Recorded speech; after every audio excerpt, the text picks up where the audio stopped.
بسم اللہ الرحمن الرحیم۔ السلام علیکم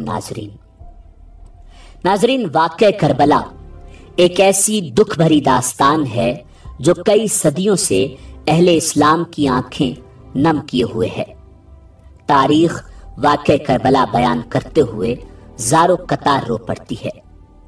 امام علی مقام امام حسین ابن علی علیہ السلام نے میدان کربلا میں 72 سر اللہ رب العزت کے حضور پیش کیے اور اسلام کی سربلندی کی خاطر دشمنان اسلام کے سامنے ڈٹ گئے اور یزید ابن معاویہ لعین کے ہاتھ پر بیعت کرنے سے انکار کر دیا۔ ناظرین، میدان کربلا میں یزید ابن معاویہ کی فوج نے رسول اللہ صلی اللہ علیہ وآلہ وسلم کے خاندان پر ظلم کے پہاڑ توڑے اور رسول اللہ صلی اللہ علیہ وآلہ وسلم کی آل کو شہید کیا۔ ناظرین، خالق کائنات نے بروز قیامت ان لعینوں کے لیے جہنم میں اذیت ناک ٹھکانہ تیار کر رکھا ہے، مگر یہ کیسے ممکن ہے کہ وہ اس دنیا کے اندر بھی ان لعینوں کو نشان عبرت نہ بناتا۔ ناظرین، کربلا کے شہیدوں کا بدلہ کس نے اور کیسے لیا؟ قاتلان حسین ابن علی کو کس نے چن چن کر مارا اور ان کا عبرت ناک انجام کیا ہوا؟ یہی ہماری آج کی ویڈیو کا موضوع ہوگا۔ مگر ویڈیو میں آگے بڑھنے سے پہلے اگر آپ ہمارے چینل پر نئے ہیں تو برائے مہربانی ہمارا چینل info@adil سبسکرائب کریں، جہاں آپ کو بالخصوص اسلامک ہسٹری اور بالعموم دنیا بھر کی منفرد معلومات پر مبنی ویڈیوز ملتی رہیں گی۔ ناظرین، خلیفہ عبد الملک بن مروان کے زمانہ خلافت میں کوفہ پر مختار بن عبید ثقفی کو تسلط حاصل ہوا۔ اس نے کہا کہ میں قاتلان امام حسین علیہ السلام میں سے ایک کو بھی دنیا میں چلتے پھرتے نہیں رہنے دوں گا۔ اگر میں ایسا نہ کروں تو مجھ پر اللہ اور رسول اللہ صلی اللہ علیہ وآلہ وسلم کی لعنت ہو۔ پھر اس نے لوگوں سے کہا کہ مجھے ہر اس شخص کا نام اور پتہ بتاؤ جو حضرت امام حسین رضی اللہ تعالی عنہ کے مقابلے میں کربلا گیا تھا۔ لوگوں نے بتانا شروع کیا اور مختار ثقفی نے ایک ایک کو قتل کرنا اور سولی پر لٹکانا شروع کر دیا۔ مختار ثقفی نے ایک دن کہا کہ میں کل ایک ایسے شخص کو قتل کروں گا کہ میرے اس عمل سے تمام مومنین اور ملائکہ مقربین بھی خوش ہوں گے۔ ہیثم بن اسود نخی اس وقت مختار کے پاس بیٹھا ہوا تھا۔ وہ سمجھ گیا کہ ابن سعد کل مارا جائے گا۔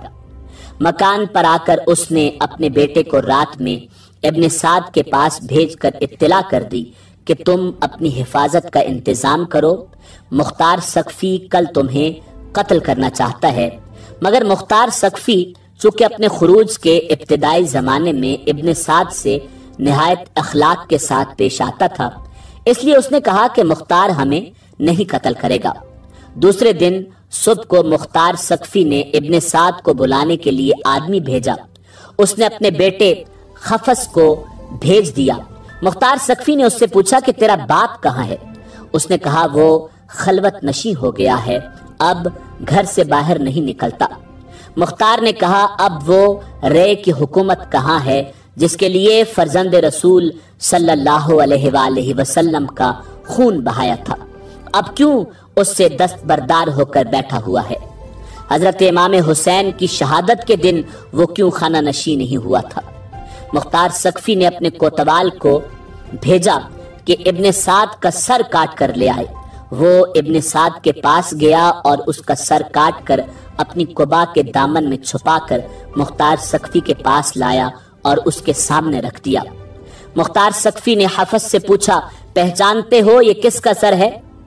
اس نے ان للہ و انا الیہ راجعون پڑھی، پھر کہا یہ میرے باپ کا سر ہے اور اب ان کے بعد زندگی میں کوئی مزہ نہیں۔ مختار ثقفی نے کہا تم ٹھیک کہتے ہو اور تم زندہ بھی نہیں رہو گے۔ پھر اسے بھی قتل کرا دیا اور کہا کہ باپ کا سر امام علی مقام امام حسین کا بدلہ ہے اور بیٹے کا سر امام علی اکبر رضی اللہ تعالی عنہ کا بدلہ، اگرچہ وہ دونوں ان کے برابر نہیں ہو سکتے۔ خدا کی قسم اگر میں قریش کے 3 دستے بھی قتل کر ڈالوں تب بھی وہ سب امام حسین علیہ السلام کی انگلیوں کے برابر نہیں ہو سکتے۔ پھر مختار سقفی نے دونوں کے سر حضرت محمد بن حنفیہ رضی اللہ تعالی عنہ کے پاس بھیج دیے۔ ناظرین، خولی بن یزید وہ بدبخت انسان تھا جس نے امام علی مقام امام حسین علیہ السلام کے سر انور کو جسم اقدس سے جدا کیا تھا۔ مختار سقفی نے اپنے کوتوال ابو عمرہ کو چند سپاہیوں کے ساتھ اس کی گرفتاری کے لیے بھیجا۔ ان لوگوں نے آ کر خولی کے گھر کو گھیر لیا۔ جب اس بدبخت کو معلوم ہوا تو وہ ایک کوٹھلی میں چھپ گیا اور بیوی سے کہہ دیا کہ تم لا علمی ظاہر کر دینا۔ کوتوال نے اس کے گھر کی تلاشی کا حکم دیا۔ اس کی بیوی باہر نکل آئی۔ اس سے پوچھا گیا کہ تمہارا شوہر کہاں ہے؟ چونکہ جس وقت سے خولی بن یزید حضرت امام حسین علیہ السلام کا سر لایا تھا وہ اس کی دشمن ہو گئی تھی، اس لیے اس نے زبان سے تو کہا مجھے معلوم نہیں وہ کہاں ہے، مگر ہاتھ کے اشارے سے اس کے چھپنے کی جگہ بتا دی۔ سپاہی اس مقام پر پہنچے تو دیکھا کہ سر پر ایک ٹوکرا رکھے ہوئے زمین سے چپکا ہوا ہے۔ اس کو گرفتار کر کے لا رہے تھے کہ مختار سقفی کوفہ کی سیر کے لیے نکلا۔ راستے میں ان لوگوں سے ملا۔ اس کے حکم سے خولی بن یزید کے گھر والوں کو بلا کر ان کے سامنے شاہراہ عام پر اس کو قتل کیا گیا، پھر اسے جلایا گیا، اور جب تک اس کی لاش جل کر راکھ نہیں ہو گئی مختار کھڑا رہا۔ ناظرین، تاریخ تبری کے مطابق مسلم بن عبداللہ زیابی کا بیان ہے کہ جب حضرت امام حسین علیہ السلام کے مقابلے میں کربلا جانے والوں کو پکڑ پکڑ کر مختار سقفی قتل کرنے لگا تو ہم اور شمر ذل جوشن تیز رفتار گھوڑوں پر بیٹھ کر کوفہ سے باہر نکلے۔ مختار سقفی کے غلام ضربی نے ہمارا پیچھا کیا۔ ہم نے اپنے گھوڑوں کو بہت تیزی سے دوڑایا، لیکن ضربی ہمارے قریب آ گیا۔ شمر نے ہم سے کہا تم گھوڑے کو ایڑ دے کر ہم سے دور ہو جاؤ، شاید یہ غلام میری طاق میں آ رہا ہے۔ ہم اپنے گھوڑے کو خوب تیزی سے بھگا کر شمر سے الگ ہو گئے۔ غلام نے پہنچتے ہی اس پر حملہ کر دیا۔ پہلے تو شمر اس کے وار سے بچنے کے لیے گھوڑے کو کاوا دیتا رہا، اور جب ضربی نے اپنے ساتھیوں سے دور ہو کر حملہ کرنا چاہا تو شمر نے ایک ہی وار میں اس کی کمر توڑ دی۔ جب مختار سقفی کے سامنے ضربی لایا گیا اور اس کو واقعہ معلوم ہوا تو اس نے کہا اگر یہ مجھ سے مشورہ کرتا تو میں کبھی اسے شمر پر حملہ کرنے کا حکم نہ دیتا۔ ضربی کو قتل کرنے کے بعد شمر کلتانیہ گاؤں میں پہنچا جو دریا کے کنارے واقع تھا۔ اس نے گاؤں کے ایک کسان کو بلا کر مارا پیٹا اور اسے مجبور کیا کہ میرا یہ خط مصعب بن زبیر کے پاس پہنچاؤ۔ اس خط پر یہ پتہ لکھا تھا، شمر ذل جوشن کی طرف سے امیر مصعب بن زبیر کے نام۔ کسان اس کے خط کو لے کر روانہ ہوا۔ راستے میں ایک بڑا گاؤں آباد تھا جہاں کوتوال ابو عمرہ چند سپاہیوں کے ہمراہ جنگی چوکی قائم کرنے کے لیے آیا تھا۔ یہ کسان اس گاؤں کے ایک کسان سے مل کر شمر نے جو اس کے ساتھ زیادتی کی تھی اس کو بیان کر رہا تھا کہ ایک سپاہی ان کے پاس سے گزرا۔ اس نے شمر کے خط اور اس کے پتہ کو دیکھا، پوچھا کہ شمر کہاں ہے۔ اس نے بتا دیا۔ معلوم ہوا کہ 15 کلومیٹر کے فاصلے پر ہے۔ ابو عمرہ فوراً اپنے سپاہیوں کو لیے ہوئے شمر کی طرف چل پڑا۔ مسلم بن عبداللہ کا بیان ہے کہ رات میں شمر کے ہمراہ تھا۔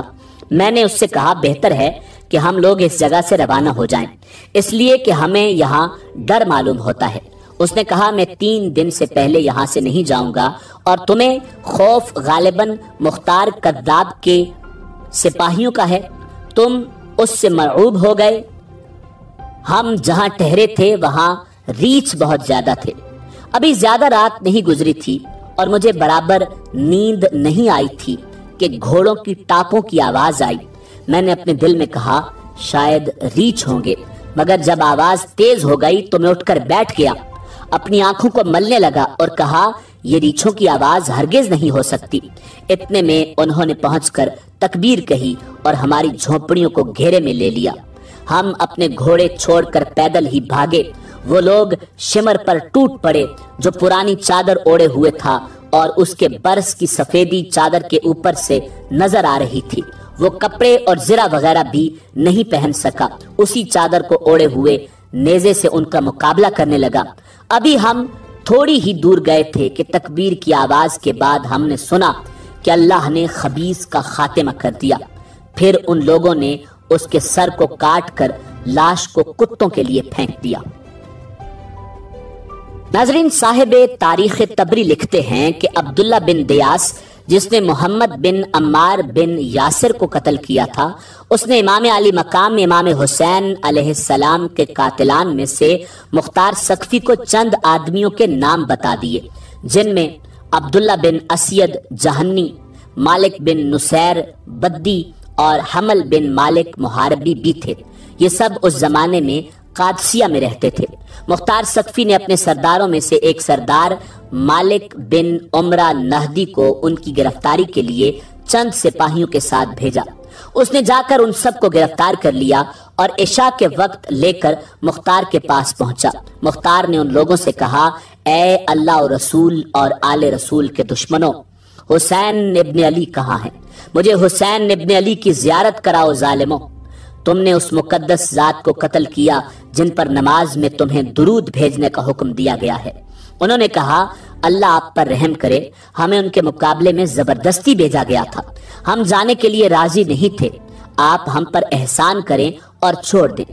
مختار سقفی نے کہا، تم نے نواسہ رسول صلی اللہ علیہ وآلہ وسلم پر احسان نہیں کیا، ان پر تمہیں رحم نہیں آیا، تم نے انہیں اور ان کے بچوں کو پیاسا رکھا، پانی نہیں پینے دیا، اور آج ہم سے احسان طلب کرتے ہو۔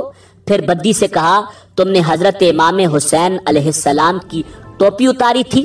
عبداللہ بن کامل نے کہا، جی ہاں، یہی وہ شخص ہے جس نے ان کی ٹوپی اتاری تھی۔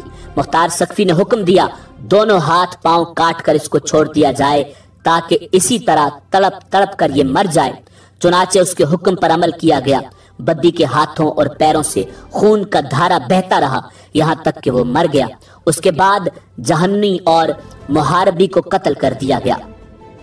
ناظرین، حکیم ایک ایسا شخص تھا جس کا نام حکیم بن طفیل تائی تھا، جس نے کربلا میں حضرت عباس علمدار کے لباس و اسلحہ پر قبضہ کیا تھا اور امام حسین علیہ السلام کو معاذ اللہ تیر مارا تھا۔ مختار سقفی نے عبداللہ ابن کامل کو اس کی گرفتاری کے لیے چند سپاہیوں کے ساتھ بھیجا۔